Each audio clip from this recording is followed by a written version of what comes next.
istituzioni bisognerebbe comunque penso ancora preservare, no?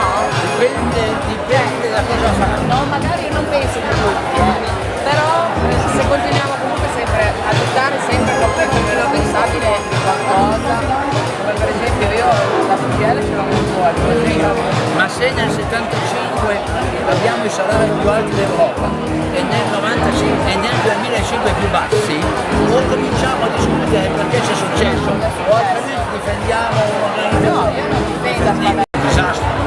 le organizzazioni come le istituzioni tante volte bisogna comunque rispettarle.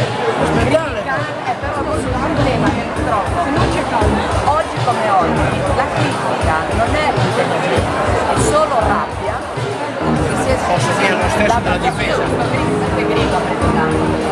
Perché ha molte ragioni. E addirittura ha preso anche gente della destra che non lo Perché la rabbia è contraria, ma la rabbia è motivata, cioè la rabbia è motivata, partiamo da questo punto.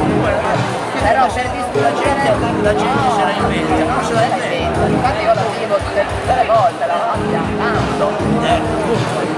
Io trovo, Però io perché non sono grillina non lo so. non ne so una storia, ma insomma io trovo che la CGIL del 2014 non questa è la differenza, quello di io non sento nessuno